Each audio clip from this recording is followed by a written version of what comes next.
বনি ইসরায়েলের সময়, হযরত মুসা আলাইহিস সালামের সময় দীর্ঘদিন ধরে বৃষ্টি হচ্ছিল না। প্রচণ্ড গরমে মানুষ অতিষ্ঠ, পানি ও ফসলের চরম সংকট।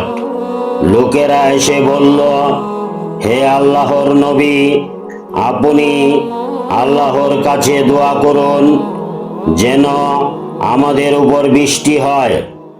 মুসা আলাইহিস সালাম খোলা মাঠে নামাজ ও দোয়ায় দাঁড়ালেন, কিন্তু দোয়ার পরেও বৃষ্টি নামল না, বরং গরম আরো তীব্র আকারে ধারণ করল।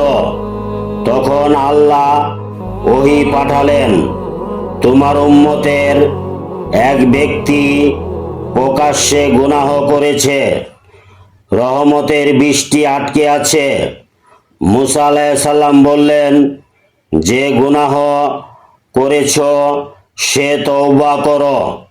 একজন বান্দা গোপনে তওবা করল, আল্লাহ মাফ করে দিল, আর সাথে সাথে আকাশ ভরে উঠল মেঘে, ঝলমল করে নেমে এলো আল্লাহর রহমতের বৃষ্টি।